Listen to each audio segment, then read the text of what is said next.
Bismillahirrahmanirrahim. Assalamualaikum warahmatullahi wabarakatuh. Pada kesempatan kali ini, saya Marina Dewani Tanjung dengan NPM 245036709 akan mempresentasikan mengenai teori simpul penyakit di mana dengan dosen pengampunya Bapak Dr. Suhat. Izin untuk share screen.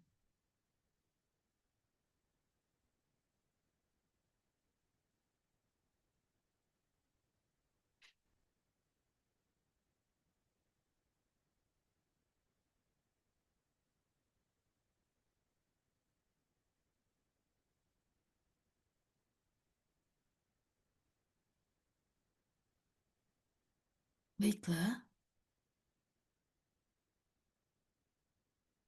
pada kesempatan kali ini, saya akan mempresentasikan mengenai penyakit ISPA, infeksi saluran pernapasan akut.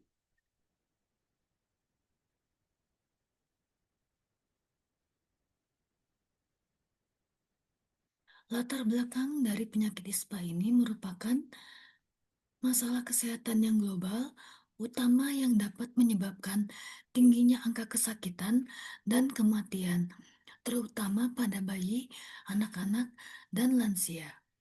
ISPA mudah menular melalui droplet, kontak fisik, dan lingkungan yang buruk. Penyakit ini tidak hanya terbatas pada gejala ringan, tetapi dapat berkembang menjadi kondisi yang parah serta bahkan mematikan jika tidak ditangani secara tuntas. ISPA merupakan salah satu dari 10 penyakit terbanyak di fasilitas pelayanan kesehatan, mulai dari yang paling ringan seperti rinitis hingga penyakit-penyakit yang diantaranya dapat menyebabkan wabah atau pandemi, seperti influenza dan yang menyebabkan kematian, yakni pneumonia. Untuk teori simpul, di sini dapat kita saksikan bersama-sama, terdiri dari 5 simpul. Yang simpul pertama itu sumber penyakit, simpul kedua itu media transmisi penyakit, simpul ketiga perilaku pemejanan, simpul keempat kejadian penyakit, serta simpul kelima variabel supersistem. Etiologi penyakit ISPA. ISPA merupakan penyakit yang disebabkan lebih dari 300 jenis bakteri, virus, rickettsia, keadaan lingkungan seperti polusi udara, misalnya asap rokok dan asap dari bahan bakar makanan, kepadatan keluarga, ventilasi, kelembaban rumah, kebersihan, musim dan suhu, serta ketersediaan dan efektivitas layanan kesehatan dapat mempengaruhi terjadinya ISPA.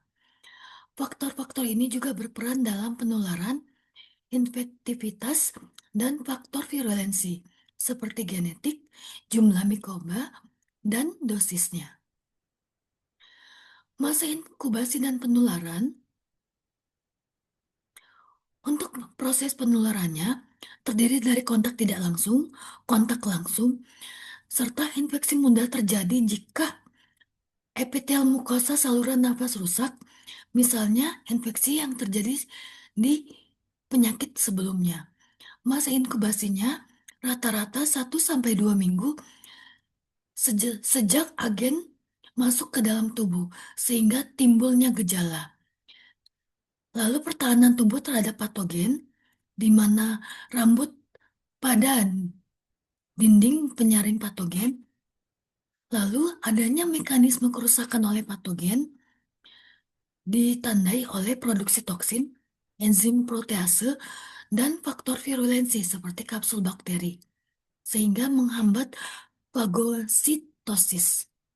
Infeksi lanjutan dan komplikasi dapat menyebar dari nasofaring ke organ lain. Untuk gejala penyakit ISPA, terdiri dari rinitis infeksi akut, faringitis dan tonsilitis, otitis media, sinusitis akut, laringotrakeobronkitis, epiglotitis, bronkitis akut, dan pneumonia. Untuk pengobatan ISPA, berdasarkan tingkat keparahannya dibagi menjadi tiga, yakni ISPA berat, ISPA sedang, dan ISPA ringan. Untuk prinsip penggunaan antibiotik harus tepat dan rasional karena meliputi tepat diagnosis, indikasi, obat, dosis, cara dan lama pemberian. Waspadai terhadap efek samping serta perlunya rasionalitas penggunaan antibiotik penting untuk mencegah resistensi. Untuk jenis obat yang digunakan terdiri dari antipiretik, analgetik, antibiotik, antihistamin, antitusif, dekongestan, serta kortikosteroid. Teori simpul penyakit ISPA dapat kita lihat bersama. Di sini adanya debu dan asap, serta bakteri Streptococcus haemophilus atau Staphylococcus aureus, serta jamur Aspergillus fumigatus. Dari virusnya, rhinovirus dapat menyebabkan flu, pneumococcus dapat menyebabkan pneumonia dan meningitis, dan adenovirus dapat menyebabkan bronkitis. Dengan media udara, serta dipengaruhi oleh suhu, kelembaban, ventilasi dan jendela, kepadatan hunian, dan penerangan yang berdampak pada terjadinya penyakit ISPA, sehingga akan mempengaruhi status gizi, perilaku keluarga, serta adanya tidak menggunakan masker dengan kondisi sehat atau sakit tergantung dari imunitasnya. Teori simpul penyakit ISPA terdiri dari simpul satu, sumber penyakit yakni virus dan bakteri, serta jamur. Simpul kedua, media transmisi penyakit melalui udara dan kontak dengan pasien dengan penderita ISPA. Lalu perilaku pemajanan, yakni secara kontak langsung, tangan menyentuh hidung atau mulut, menghirup droplet dari batuk penderita ISPA. Lalu simpul keempat, kejadian penyakit dapat menyebar dari nasofaring ke organ lain, sehingga menyebabkan sinusitis, otitis media, epiglottitis, laringitis, tracheobronchitis, pneumonia. Infeksi di laring dan epiglottitis beresiko menutup saluran napas, terutama pada balita. Simpul yang kelima, yakni variabel support system, mencakup segala variabel eksternal di luar individu atau agen penyakit langsung yang berdampak pada ekosistem, penularan, dan kerentanan terhadap ISPA. Cara pencegahannya terdiri dari pencegahan primer, pencegahan sekunder, dan pencegahan tersier.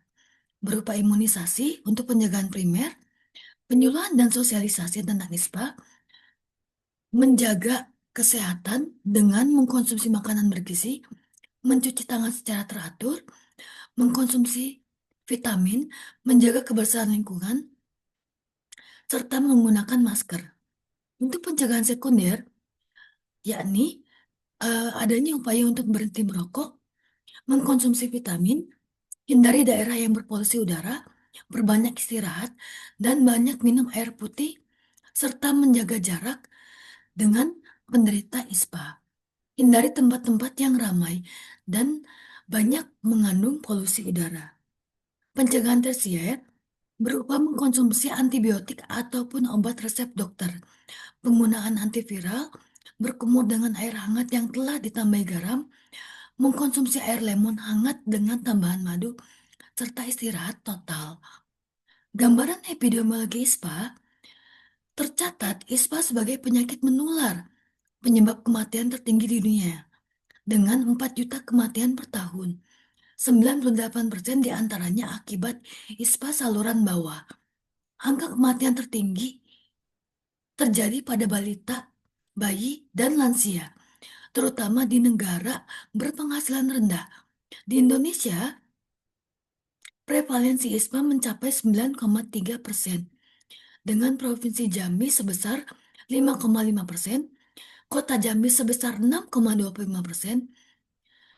Adapun upaya untuk pencegahan meliputi vaksinasi influenza dan edukasi kesehatan.